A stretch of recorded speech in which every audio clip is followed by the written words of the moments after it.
C'est un immense plaisir de vous voir tous et toutes réunis ici, et en particulier à Lyon, parce que Lyon a eu une importance particulière pour le développement de la pensée antispéciste en France et la théorisation du spécisme.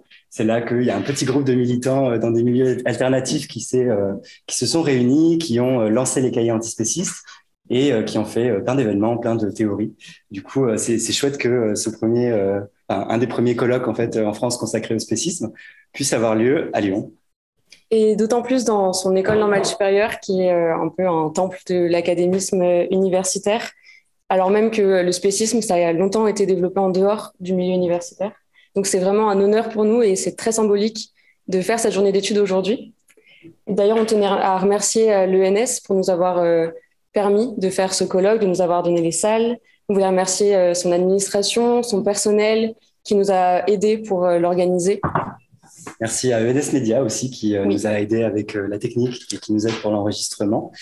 Un grand merci à toute l'équipe du Labora et un merci vraiment tout particulier à Jeanne et Perrine qui vraiment font vivre ce labo, qui ont fait juste un travail absolument incroyable, énorme et exceptionnel pour que cet événement ait lieu.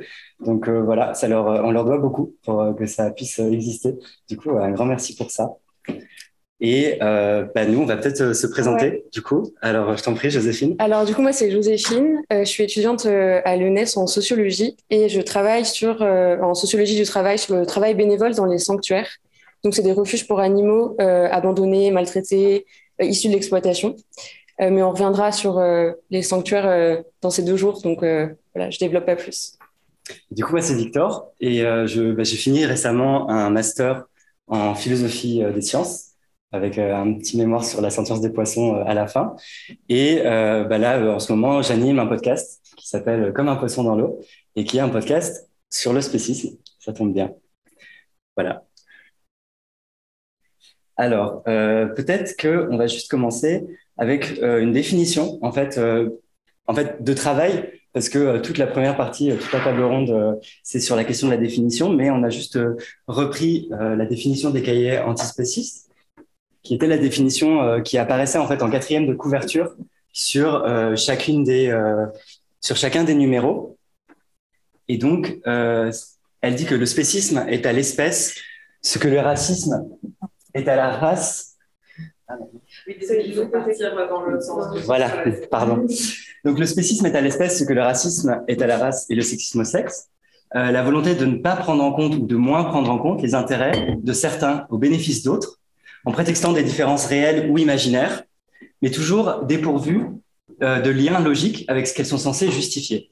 Et en pratique, le spécisme, c'est l'idéologie qui justifie et impose l'exploitation et l'utilisation des animaux par les humains, de manière qui ne serait pas acceptée si les victimes étaient humaines. Voilà, ça c'est la définition des cahiers antispécistes, et elle souligne déjà certains enjeux, notamment dans la pluralité en fait, des aspects sur le spécisme. Donc d'abord, elle propose une double définition de ce que c'est le spécisme en termes de discrimination et en termes d'idéologie. Du coup, concernant le spécisme comme discrimination, donc le parallèle fait entre spécisme, racisme et sexisme sera l'un des enjeux qu'on abordera dans la 2e demi-journée, donc cet après-midi. Donc c'est dans une demi-journée qui s'intitule Spécisme, racisme, sexisme, capacitisme, une continuité dans les systèmes d'oppression. Et donc justement, les discriminations qui sont fondées sur l'espèce, elles ont de grandes similarités avec d'autres types de discriminations qui sont fondées par exemple sur le sexe, sur la race, sur les capacités des individus. Et donc ce sont ces points communs et ces parallèles qu'on interrogera. Mais en fait, on tenait à rappeler aussi que malgré toutes les définitions théoriques et les querelles en fait terminologiques ou de définition, en fait, tout ce dont on parle aujourd'hui et demain, ça concerne des vies vécues, en fait, des vraies expériences d'individus qui sont oppressés, qui souffrent, qui sont violentés. Et c'est aussi ça, en fait, quand on parle des oppressions et quand on met ça en miroir avec le sexisme, le capacitisme, le racisme, juste de rappeler qu'il y a des vies vécues derrière. Et on tenait juste à rappeler que, par exemple, rien qu'en France, tous les jours, 3 millions d'individus sentients sont tués tous les jours pour la consommation humaine. Et ça représente 70 milliards d'individus par an à l'échelle mondiale. Voilà, on ne veut pas vous plomber, mais c'est juste pour savoir que voilà, mauvaise façon de commencer. Voilà, en fait, tout ce dont on parle aujourd'hui et demain, Ça concerne chacun et chacune de ces individus-là, en fait. Voilà, ça me semblait important de le rappeler. Et justement, parler de spécisme en termes d'idéologie, ça souligne, donc l'idéologie, ça à entendre comme un ensemble d'idées, de valeurs, de normes et d'institutions qui visent à légitimer un ordre social, économique et moral. Et donc, du coup, cette définition en termes d'idéologie, elle souligne combien, en fait, la dimension, elle souligne la dimension sociale, politique et économique du spécisme, et non pas sa dimension naturelle et immuable, comme l'ordre spéciste tend à le légitimer. Comme ça, quoi. Et donc, il s'agira d'interroger cette vision du monde en tâchant d'abord de définir le spécisme. Qu'est-ce que c'est que le spécisme? Quelles en sont ses manifestations? Donc, on a vu, ça concerne quand même des milliards d'individus à l'échelle mondiale chaque année.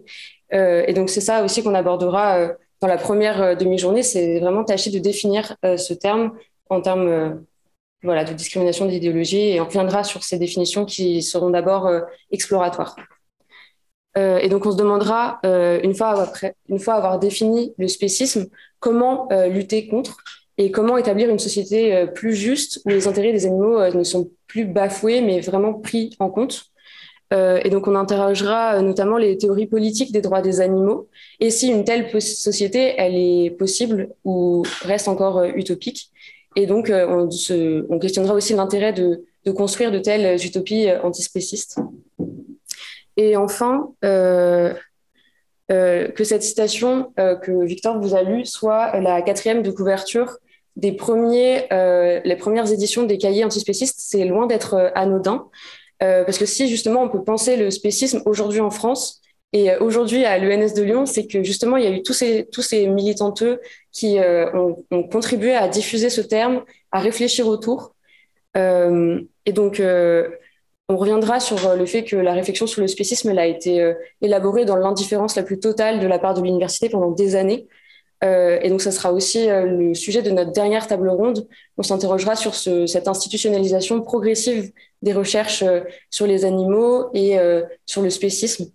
Donc voilà, d'où l'intérêt de réfléchir à ça aujourd'hui dans une institution qui est destinée à la formation des chercheurs et chercheuses françaises.